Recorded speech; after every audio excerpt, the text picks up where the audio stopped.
រៀបសួរនិងសួស្តីទៅកាន់បងប្អូនជាទីស្រឡាញ់ទាំងអស់គ្នាបាទសម្រាប់វីដេអូនេះខ្ញុំបាទភ័ណ្ឌនឹងចែករំលែកអំពីការប្រើប្រាស់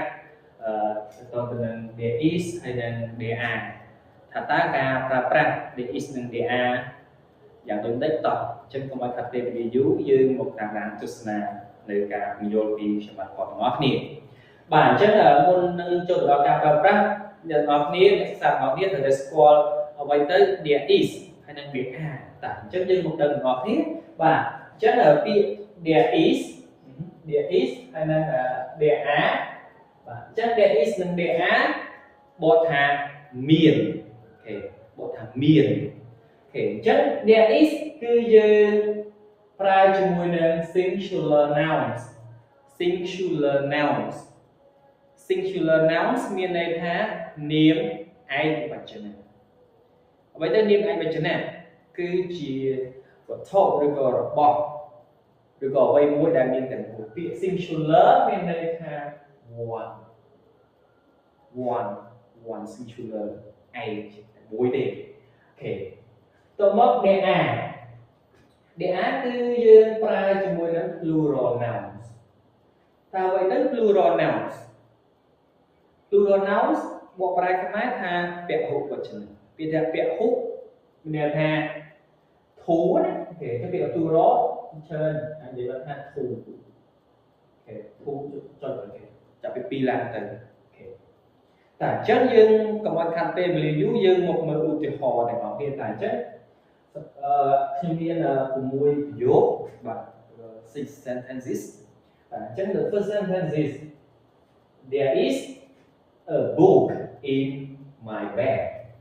there is a book in my bag okay there is មានទឹកមកមានមានន័យថាមួយស្មើនឹងពាក្យ one a book in my bag មានសៀវភៅមួយក្បាលនៅក្នុងកាតាបរបស់ខ្ញុំអូខេអញ្ចឹងយើងឃើញពាក្យ book ទេ book ហ្នឹងមានន័យថា singular nouns អញ្ចឹងន័យថាប្រយោគហ្នឹងគឺត្រឹមត្រូវទេ there is a book in my bag មានសៀវភៅមួយក្បាលនៅក្នុងកាតាបរបស់ខ្ញុំចុះលោកគ្រូបើសិនបើខ្ញុំអត់ចង់ដាក់ខ្ញុំចង់ដាក់ there is one book in my bag ត្រូវអត់ yes the same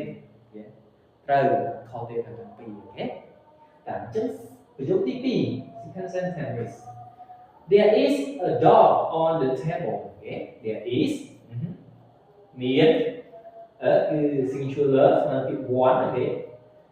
dog មានឯកវចនៈអូខេពេលដែលឯកគឺអត់មានឯកទេចំណាំ there is a dog on the table មានអូខេឆ្កែមួយក្បាលនៅលើតុអូខេចុះបើចង់ដាក់ one បានអត់អូខេ correct ត្រូវតែប្រយោគទី3 there is an orange ឬក៏ there is an orange ប្រហែលណា and orange on sorry in the fridge មានអូខេអញ្ចឹងពាក្យ an នៅពេលនេះឬក៏ an នៅពេលនេះវាជា article អញ្ចឹង article យើងនឹងសិក្សានៅវីដេអូបន្តទៀតបាទ article an ទៅតែអញ្ចឹង an នេះគឺស្មើនឹងពាក្យ one ហ្នឹងឯងហើយបានគេប្រើ an ដោយសារតែពាក្យ orange ពាក្យ orange នៅពីមុខវាដោយសារពាក្យ orange នេះវាជាស្រះអញ្ចឹងយើងប្រើ an អូខេតែមានផ្លែក្រូចមួយផ្លែនៅក្នុងទូទឹកកកអូខេប្រយោគទី4 there are two books អូខេមានអូខេ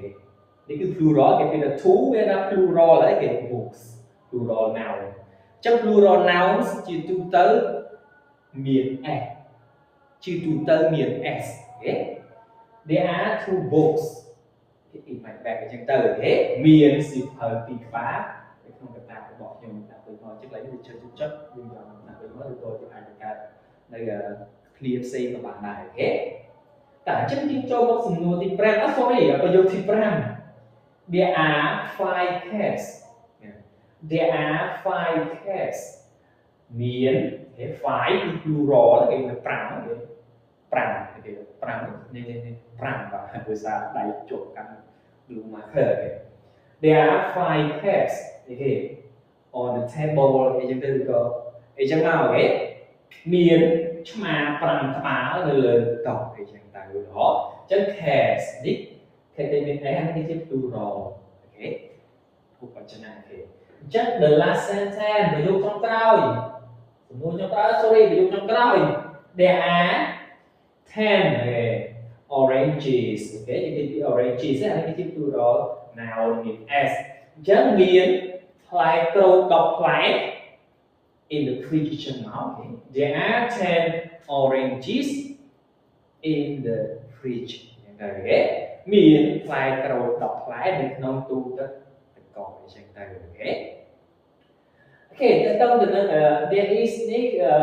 យើងអាចនិយាយបានថា yes អូខេគឺមកពីពាក្យthere is ហ្នឹងហើយអញ្ចឹងអានេះគឺ short form ហ្នឹងទម្រង់កាត់នេះគឺទម្រង់ពេញណា there is គឺដូចថា yes អូខេតែអញ្ចឹងយើងមកមើលនៅខាងនេះវិញម្ដងអូខេអូហើយប្រហែលទៅបាទតែឥឡូវយើងមើលតែម្ដងទៅបាទនេះគឺជាប្រយោគបដិសេធអូខេអញ្ចឹង there isn't នេះមានន័យថាមិនមានអូខេ there isn'tចឹង there isn't ចឹង isn't នេះគឺមកពីពាក្យ is not នេះគឺជាទម្រង់ពេញគេហៅថា full form អូខេចំណែកខាងក្រោមគឺ there aren't បកថាមិនមានដូចគ្នាប៉ុន្តែពាក្យ aren't នៅពេលនេះគឺមកពីពាក្យថា are not នេះគឺជា full form អូខេអានេះគឺ short form អូខេទម្រង់កាត់ណាតែឥឡូវយើងមកមើលអានេះវិញអូខេ question សំណួរតាចឹង question យើងគ្រាន់តែយក to be ដាក់នៅពីមុខ there មកគឺជាប់ហើយបានតែឥឡូវយើងមើលកន្លែងវិញមកមើលថាពេលវេលាយូរតាចឹង is there a cat on the table ឧទាហរណ៍ is there a cat on the table តើមានសត្វឆ្មាមួយក្បាលនៅលើតុដែរទេពាក្យថា is there នេះបកថាតើមានអូខេតើមានសត្វឆ្មាមួយក្បាលអីគេ on the table ឬក៏ on the អីចឹងមកគេបើសិនបើមានសត្វឆ្មានៅលើតុយើងឆ្លើយថា yes there is បាទចាមាននេះបើមានណាបើមាននៅលើតុហ្នឹងគេ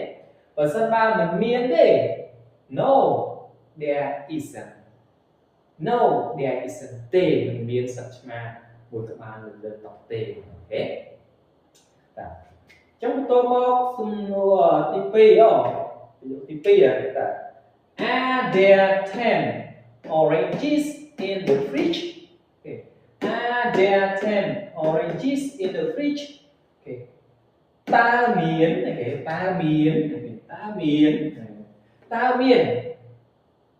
ផ្លែក្រូច10ផ្លែនៅក្នុងទូទឹកកកដែរឬទេតើមានផ្លែក្រូច10នៅក្នុងទូទឹកកកដែរឬទេអូខេអញ្ចឹងឆ្លើយ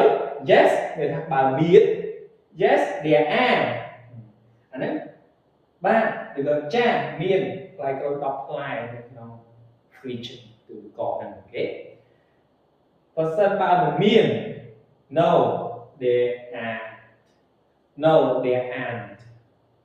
ទេមិនមានផ្លែក្រូច10នៅក្នុងទូទឹកកកនេះទេឬក៏ទូទឹកកកនឹងទេបាទអញ្ចឹងសម្រាប់វីដេអូនេះគឺដូចជាការពន្យល់នៅ there is there are នៅពេលនេះគឺខ្ញុំមានតែប៉ុណ្្នឹងទេហើយ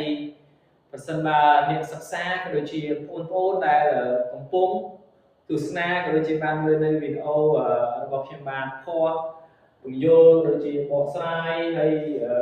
ទៅនឹង there is there are មានចម្ងល់នេះអាចសួរបាននៅក្នុងវីដេអូហ្នឹងហើយប្រសិនបើសួរទៅនៅចំណុចណាមួយដែលខ្ញុំមិនចេះខ្ញុំនឹង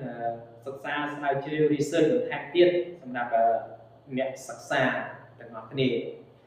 បាទអញ្ចឹងជាចុងក្រោយជូនពរឲ្យបងប្អូនដែលកំពុងសិក្សាទាំងអស់គ្នាជោគជ័យក្នុងការរៀនសូត្រទាំងអស់គ្នាបាទអរគុណ